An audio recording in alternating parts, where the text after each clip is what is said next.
Hello everyone, welcome back to my channel. It is I, Trinity Jackson. As you see by the title, today we're going to be getting into my very first Detty December trip. I really hope that through this video, you make Africa a must-visit destination on your vacation list in these next few years. I honestly had always wanted to visit the motherland. It's been a priority, so I knew at some point in my life I was going to be on African soil, and it was just so much better than anything I could have ever expected. A lot of y'all had questions on how I made this trip happen, what I did out there, what I thought about it. So I taken these things down, I listened to the people, and we're going to be getting into everything today. So let's get into it. What is Detty December?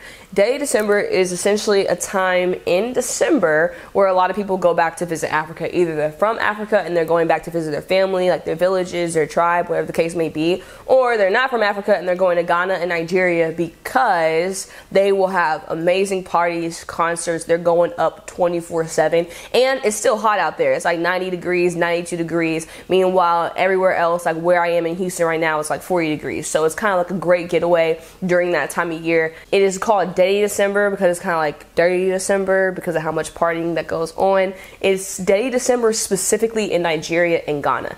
Typically, from what I heard, if you visit like the other countries, you're just kind of visiting. But if you're really going to Accra or Lagos, you are there for Detty December. Those are the two cities I visited. So we're gonna get into how I was even able to make this trip happen. A lot of y'all had questions about how much this whole trip cost outside of the money we spent in Africa, and I wanna make sure I touch on that first, because one thing I didn't know is that Africa is not a continent that you just pull up to. You don't just grab a flight and pull up to Nigeria and be, oh yeah, I'm just here for the weekend. That's not how it goes. You're gonna need a visa, you're gonna need immunizations, and we're gonna get into that. So first things first, I did not plan this trip like to the best of my ability. My mom went to Ghana last year and she told me she was gonna go this year. She told me late and I was like, you know what? I wanna go too. What I paid for the flight does not have to be what you pay for the flight. You could really start planning right now for your next December or for this upcoming December, and you could be saving so much bread compared to the way I did it. But I'm just gonna share with y'all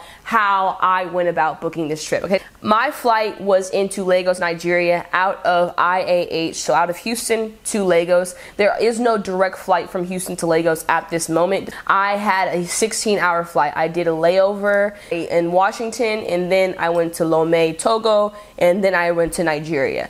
My flights with Ethiopian Airlines round trip was $3,100. I'm just gonna round all these numbers out. However, I also went to Ghana. So I had to get a flight to Nigeria, and then from Nigeria, I had to get a flight to Ghana. That flight was $130. I paid $3,230 total for all flights included that I took on this trip. Now, as I said, you don't just pull up to Africa and say you're visiting. You have to have a visa either on arrival, which means that when you get to the airport, you'll get your visa there, or you get a visa before you arrive. You're gonna need a visa for Nigeria, you're gonna need a visa for Ghana.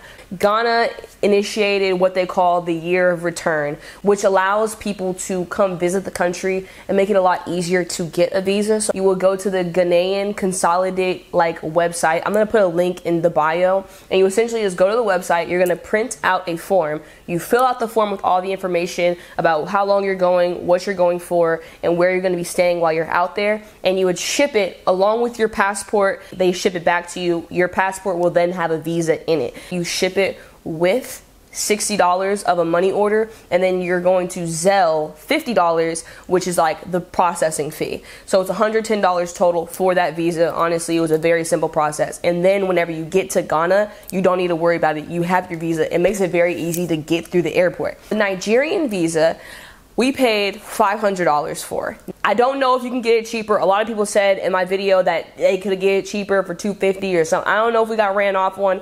My mom had already been in Nigeria the year before, so this is just what she did. We went through someone that she knew that was able to get visas. However, this was a visa on arrival. It was a little bit more of a tricky situation whenever you get to the airport. In the future, I would just look into getting a visa before you arrive, because there's a lot of lines, there's gonna be a lot of waiting. And I ended up being able to get through the process quickly. I'm gonna tell you how I did that, but still, it would have prolonged this whole situation like an hour and a half. Look into getting your Nigerian visa before you arrive. My mom just knew a guy who was able to get visas. I will also link his information below if you're interested. You don't want to risk playing around with your visas, because the last thing you want is to pay for the flight, pay for the hotel, arrive in the country and not be able to get in. Those are the only 2 visas you're gonna need. In terms of immunizations, there are gonna be 2 things you're gonna have to account for. First is gonna be yellow fever. It's mainly if you're going to Ghana. If you're just going to Lagos, you don't need your yellow fever vaccine. They're not gonna check for it. But similar to the visa, you can't get into Ghana without your yellow fever vaccine. Well, I went to a travel medicine doctor in Houston, and this was about $280. But most places just don't have it on them. Like, I checked Walgreens, they said they're out of stock. Like, most people don't just have the yellow fever vaccine on them. It's a travel medicine thing because it's really, you wouldn't need it unless you go to another country, and it's not covered by insurance. I don't know, maybe your insurance is different than mine. However, pros and cons. You only need 1 yellow fever vaccine in your whole life. It's good for your whole life. So once you get it, like you're good. You're good. They're going to give you a yellow slip that has all your immunizations on it. Do not lose this paper. I kept that with my passport at all times. So I'm telling you, as soon as you get off the plane to get in Ghana, they're not even checking passports. There's going to be people seated at these little areas that are going to be looking like, it's going to say Ghanaian Health Institute or something like that. And all they want to know is if you have your yellow fever vaccine. In addition to the yellow fever vaccine, you're going to need to take malaria medicine before, during, and after the trip. There are different malaria pills. I didn't realize until I got out there. Me and my mom got a prescription from our doctor, and it was about $90 without insurance, $45 with insurance. I don't know what your insurance is like. That's up to you. The malaria medicine we had was a Sunday pill. So you take it every Sunday. 2 weeks before the trip, you start taking malaria medicine. Then during the trip, you're taking your malaria medicine. And then 2 weeks after the trip, every Sunday. Your doctor may give you a different type of pill. I actually met a woman out there who was taking her malaria medicine every single day. The pill is really powdery and it tasted disgusting.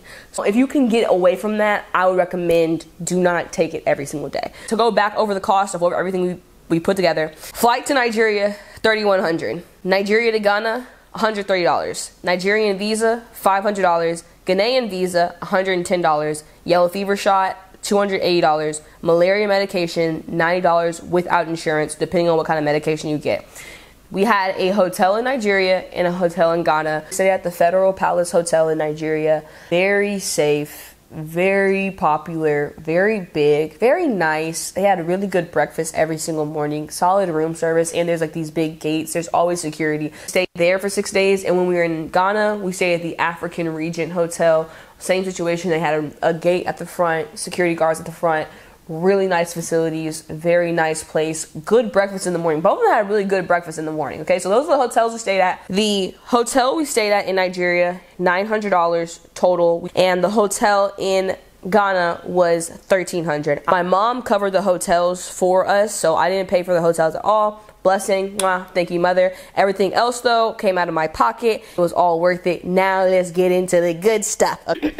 Whenever you're preparing to go to Africa, bring a portable fan. I was sweating every single day. Every single day. You will be hot and you may be bothered. I ended up getting a fan in Ghana because someone literally gave it to me. Everyone has one. Everyone has one. You need to have one. You're gonna be in here like this. You're gonna be in the club like this. You're gonna be outside like this. You're gonna be in the car like this. This one isn't even like the best one I've seen. I'm gonna link the one that I'm bringing next time because you're not gonna be wanting to play with it. Is it not charged? The air power is not high enough. Whatever the case may be, invest in a good fan. Next, a wall adapter. Of course, you're going to a different country. They don't just have the same plugs that we have. It's like a big block. I'm going to link it below, but you want to make sure you have an adapter so that you could plug it in. It's going to be great for other countries too. It has multiple countries you can use it in, but that way you can always be using your charger. You don't have to worry about having to go get one whenever you arrive. Cash. We got cash while we were in America. You can, of course, use the banks out there to make withdrawals. However, you can't just go to the bank and take out $100 US or the equivalent to $100 US in Naira. The exchange to Naira is like $1 US is like 700 Naira, like 800 Naira. They're not going to let you take out thousands of dollars every single time you're at the bank. You're going to have to take out in $20 increments. It's going to be very frustrating, and they're going to charge you every single time you make a transaction. Come with as much cash as you feel comfortable carrying. I would say $500 cash to exchange while you're out there, if not more. I'm not gonna lie, we brought more We spend more. Not to mention, you don't want to find out when you're in Africa that your bank card is not supported in Africa. Especially since it's a very cash-based society. You're not just swiping cards everywhere. Come with cash. Come with cash. This next one is optional, but it is something to consider. Toys. Children's toys. Barbies, jump ropes, soccer balls. You're going to see a lot of children on the side of the road that are like just playing, like they're either playing with each other or they're not doing anything, or they're just like, you know, on the side of the road. So my mom, who had been to Africa before, she always brings toys. This time we bought a bunch of black Barbie dolls and little race cars. And I remember the first girl we gave a Barbie doll to in Nigeria, young girl on the side of the road, and she was in a wheelchair. When we put down the window and we handed her the Barbie doll and she realized what it was, the moment was like priceless. She was just so happy. She was so thankful. And she was like 6. Like, she was a really young girl. It made me so happy. So next time we're going to bring jump ropes, something that you can give to every single child. A lot of them love soccer, so that's why I said soccer balls. Consider bringing toys. Not mandatory, completely optional, but if you do have it in your heart, do so. Next is tinted sunscreen. I found myself really just not wanting to wear heavy foundation out there because I was sweating so much. So I use the Daybird tinted sunscreen. We'll also have a link below. I'm talking every single day. And it's sunscreen, so I knew my skin was protected, but it gave me just a little bit of enough coverage to look put together and put the rest of my makeup on, like blush, highlight, things like that, without feeling like my pores were suffocating. But I'm also not a big makeup girly, so you can do what you want with that information. If you don't mind being in foundation, more power to you. I'm still getting into makeup, so tinted sunscreen was like my saving grace while I was out there. On top of that, if you are specifically going to December to turn up, bring some solid outfits. I was there for Christmas and New Year's. Now, I didn't celebrate Christmas. I knew I wasn't going to celebrate Christmas. New Year's, I did bring the dress that I was going to wear on New Year's. However, Fashion Nova didn't even end up sending it on time, so it went to a waste. There is going to be an all-white party. There is going to be an all-black party. I actually did meet a great party promoter while I was out there. Their Instagram is kind of what I relied on to figure out what the scenes are, because if you're going to Ghana and you don't know anybody out there, you don't know how to find the scenes, how to find out where people are going, what's going on. I had also met a party promoter in Lagos, but it was already after I left. So I'm gonna tag the party promoters below so you can go to their page while you're out there, and they're gonna let you know when the all-white party is, when the all-black party is, when the day parties are, and you're gonna be fully in the loop, okay? Last but not least, pack your patience. The systems are different. Like, the way they do things is different. So what you're used to, the speed and efficiency you may be used to, may not be customary out there. Pack your patience. Don't be in a rush. You're out here to have fun. You're out here to enjoy yourself. Be patient with the people, patient with the process, and focus on enjoying being in Africa. Travel day tips. Like, if you can get business class, do so. If you start planning now for next year, you will be so glad that you did. On Ethiopian Airlines, you can reserve your full row. So all 3 of your seats. You can put the arms up and you can lay out there. So the business class was already taken up on my flight back, but I reserved all 3 of my seats, and I'm so glad I did. I slept the entire flight. As I told y'all, whenever you're in the airport, you're getting a visa on arrival in Nigeria, it typically will take a long time, and when I got there, all the visas were out. However, bribes are accepted. My mother had arrived in Nigeria about 3 or 4 hours before me. She slipped the customs man a $20 bill. She said, "Look out for my daughter. This is what she looks like." She gave him a picture. She told me his name. And when I tell you, when I stepped off that plane, he found me. He literally brought me through the whole process. 20 bucks. The best 20 bucks we ever spent. It took me 30 minutes. Other people were going back and forth, arguing, trying to figure out why they didn't have their visa yet. They wanted to get up out of the airport. Bribes are accepted, and tips are expected. So if someone is like, "Oh, you have your 2 suitcases," and someone comes over to help you with their suitcase, and now they're pushing your suitcase for you throughout the airport, whenever it's done, like, they're gonna be waiting for a little bit of something, okay? One thing I would also never do, whenever I booked the flight, I wasn't even thinking about it. I was just like, "Oh, I'm so excited to go." I was really focused on my flight there. I'm like, "Oh, by the time I'm flying back, I won't even care." Ugh, how wrong could I have been? I had 4 different layovers. I had a 5-hour layover in Chicago. I was like, this is the longest flight day I have ever experienced. So you want the quickest flight path and the most comfortable seating setup. Either you're gonna reserve all 3 seats or get business class. But if you're a soldier and you're gonna sit up straight for those 16 hours, more power to you. I will never do it again. After you land, we're in Nigeria. We already had a driver. They do use Uber out there. However, Uber is not the easiest app to use while you're out there. Sometimes it takes a long time to connect to a driver. You can connect to a driver. This happened so many times to so many different people I actually saw, but like this happened to us so many times. You'll connect to a driver in Uber. The driver will text you, where are you going? And mind you, you're thinking, well, the Uber app told you where I was going, but I'll tell you anyways. I'm going here. And then they're gonna ask, where are you? Once again, you're thinking, didn't the app tell you where I am? That's fine. This is where I am. If you're too far, they will just say, no, I'm not coming. Okay? If you are not paying cash, sometimes they may cancel the trip. Or they're going to tell you to cancel the trip. So Uber isn't the easiest app to navigate whenever you're in Nigeria or Ghana. This happened in both countries. We arrived and we had a driver. Tunde. Amazing driver. Here's what I would do if you're showing up and you do not have a driver. Did this a few times while we were in Ghana. If they drive Uber, they are typically drivers as well. They'll just drive you. So what I would do is, if you can get someone to come pick you up from the airport, if you get someone to connect to you when you go to the airport, get their WhatsApp. Just get their number. Be like, hey, could you come pick me up tomorrow at this time? And if they say yes, then that is what you should look for. Because when you have an Uber, you have to always be calling an Uber to pick you up, drop you off. Your driver, when they drop you off, will either stay there or stay in the area, and then you text them, they come pick you up immediately, and then you pay them at the end of the day. And your driver is going to be a great resource for a lot of other things, because once we land, we still have USD on us. Now, there's going to be a bureau, a foreign exchange area where you can exchange your currency. Then you're going to get the bank rate, which is cool, but there are locals. They call it the black market. When I heard about it, I was like, that sounds a little sketchy. I don't know. It's not as dangerous as it sounds. Not as dangerous as the American black market, where they're exchanging arms and drugs and all this stuff. The black market is essentially where you land in Nigeria and some man, a local, someone that has a lot of naira on them, will say, how much money do you want to exchange? You give him $100 and he will just give you the naira. You essentially can get a better rate because you're exchanging with the local. It's a win-win because now they have USD, you have naira.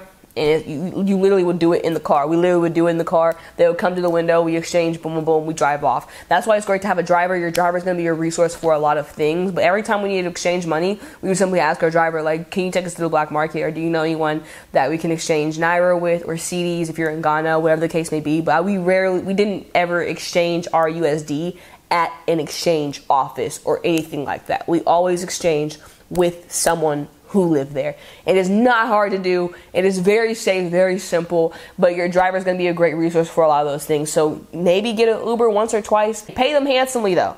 Pay them handsomely. Don't pull up to Africa and try to be saving a bunch of money. Let's blow a bag, okay? Tip them. Tip. Then they'll be more than happy to pick you up. Every time he took us somewhere to eat, we always got him food. Every single time.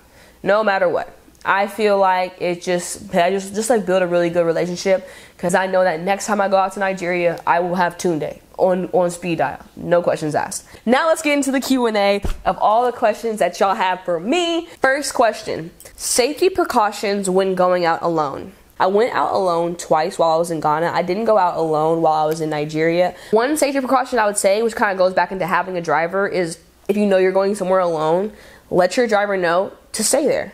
We had Tunde and we had Solomon. Solomon would just take a nap, or we would leave him with food in the car. And whenever we're ready to leave, we need to know that Solomon is there. And of course, this is why it's good to build a good relationship with your driver. It's like, he was cool with us. Like, he was never going to put us in any situation that was like dangerous for us. And he speaks the language, so he was always talking to other people for us or communicating things for us. But it's very important, I feel like, to have a good driver in your pocket so you never feel like you're in a dangerous situation. They're locals. They know the area. If we were in a bad area, they would let us know, hey, don't be on your phones that much. That's one thing that they all said in both countries. If you're in traffic and your window is down, particularly, do not be on your phone just scrolling away mindlessly or not paying attention. There was like a whole situation where people will be reaching in your cars and taking your cell phone. You really need to keep eyes on your phone at all times. Don't leave it in your back pocket. Keep it in your purse or keep it in your hand, keep it in your front pocket. Keep your phone on you, keep eyes on that device. Tunde told us about that in Nigeria. Solomon told us about it in Ghana. But safety precautions, I feel like the best thing you can do if you want to feel safe when you're going out alone is get a good driver that will stay wherever you are if you're going to the club, they'll stay at the club until you're ready to leave. Next question. Based on your trip, which was better, Nigeria or Ghana? I didn't realize that there was such a big debate on which was better. I had different experiences in Nigeria and Ghana. My mom had never been to Lagos, but she had been to Accra. So since we were in Accra and she already knew someone there, he was kind of able to be a guide for us while we were there. So I had a different experience simply because she had already been there. I loved Accra. I loved Lagos. In Lagos, I feel like since we had Tunde, he was able to tell me more about what it was like living in Nigeria. He brought us to a lot of the places that he thought we should see. I don't want to have to sit here and say which is better, which is worse, whatever the case may be. I appreciate both countries. I will be back to both countries. I've only been to each of them one time too, so I'm not even in a position to make an informed decision. I had different experiences in both countries. Next. Who kept the fur babies, also known as my children, Coda and Bunny? My sister. They're actually still there right now. I'm going to get them today. Next, I can't wait to visit Africa. How were the mosquitoes out there? Non-existent. I didn't see a mosquito. I didn't touch a mosquito. It's hot out there. I feel like maybe whenever you're in the tropical parts of Africa, maybe malaria may be more common, but where we were and the heat we were experiencing, mosquitoes don't even want to be up out there. How many days did you spend in each country, Ghana and Nigeria? Did you visit the historic sites? So 6 days in each country for the most part. I didn't visit any of the historic things like that. But that's really not what I came for. I actually saw a girl make a video that said she was disappointed that people were visiting Ghana and not going out to, really get deep dive into the history and things like that, which is weird because obviously you don't tell someone how they should vacation because everybody has their own things that they like to do. And secondly, every place in the world has history because every place has existed before it's existed now. I'm not ever going to penalize anyone for coming to Houston and going to the club but not going to visit NASA. It's simply not that. It's okay. If you're not visiting museums every time you travel, it's okay. No one needs to shame you for it. Some people like to go travel and skydive. Some people like to jet ski. Some people like to shop. However you like to travel, travel. Next question. How different was your Ghana trip compared to others? Amazing question. As I said, I'm not comparing Ghana and Nigeria because I had different experiences in both. Being in Ghana was the best vacation I've ever had. I've been to Europe a couple times. Been to Mexico, Cabo, Belize, London, Paris, Maui. Best vacation ever, Accra, Ghana. I believe it's because I had a really good balance of everything. I was able to party, I shopped, and I also did some volunteer work while I was out there. So in multiple ways, I was able to see what it's like being in Ghana. I am currently planning my next trip to be out there for a full month. Amazing vacation. No cap. Next question, how much did you spend there? I couldn't even tell you. We didn't spend all the cash we had. I just know I literally couldn't even tell you. I came out there, I'm over here tipping. We're tipping people. I'm buying this, I'm buying that. I do not know how much we spent out there. I do not know. Next question. Who taught you how to bargain during your trip to Accra? This is really just something I kind of had to figure out on my own. I knew for a fact that they're going to charge me a foreigner price because they can see that I'm a foreigner. It just makes sense. It's business. I would expect them to do that. Come on. Why would you charge me the same price you would charge someone who lives here, who knows the value, right? I already know the first price is not the price. Let's say I'm looking to get this ring right here. I go up, I pick it up, I say, how much? She says, 500 CDs. No matter what price they say, you have to make it sound like that's the most outrageous thing that you've ever heard. Oh my. It's the theatrics. It's dramatic. It's an act. It's a performance. It's a dance. Oh, I got 500 CDs. Come on, a beg. They say a beg a lot in Nigeria. And honestly, me and my mom were wearing that word out. We're a beg. It's like, please, come on. A beg. 500 CDs. You're going to go for half of that. Immediately, you're going to automatically cut half off. Be like 200. 200. Just be like 200.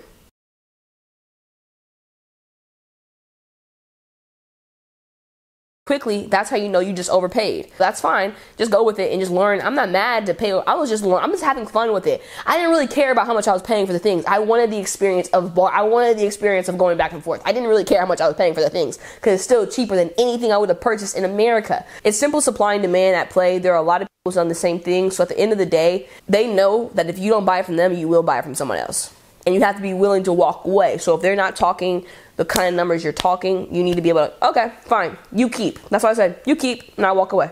And then as you're walking away, 9 times out of 10, they'll call you back. Okay. You don't even need to bargain if you don't want to. If you just want to go out there and spend some money, you're still supporting a small business, in my opinion, so it doesn't really matter. If you don't want to bargain, that's fine. Next question, Nigerian jollof or Ghanaian jollof? I'm a pescatarian, so actually there are a lot of things that I could not eat. They have a lot of really good fish, like a lot of really good baked fish. I had fufu with peanut soup and baked fish.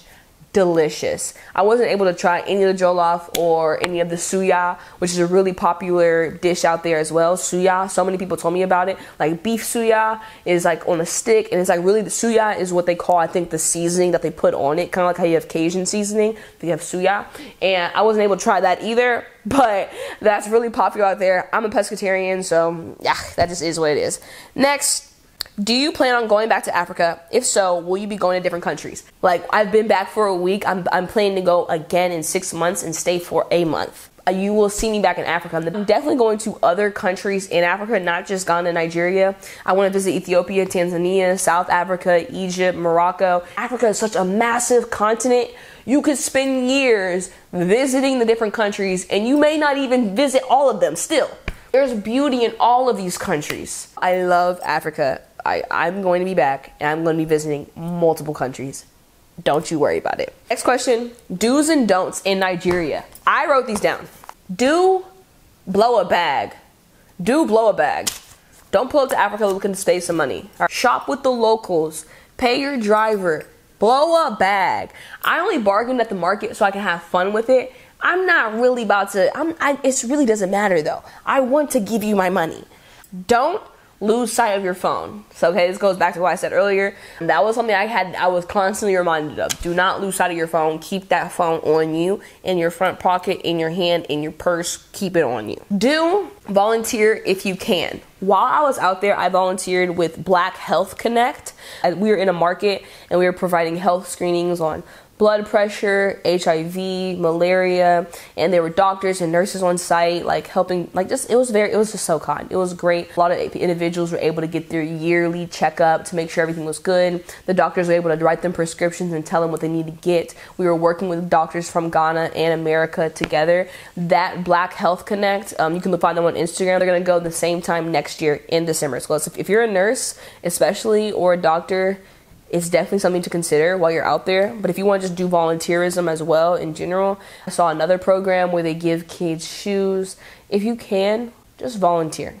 Do get your hair done. I showed up with like a wig. Like, I was not getting my hair done before I went to Africa. I said, I'm not doing anything with this hair until I arrive in Lagos, Nigeria.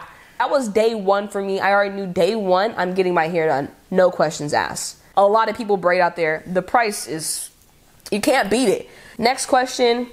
After experiencing Africa, could you see yourself moving and possibly living over there? Absolutely.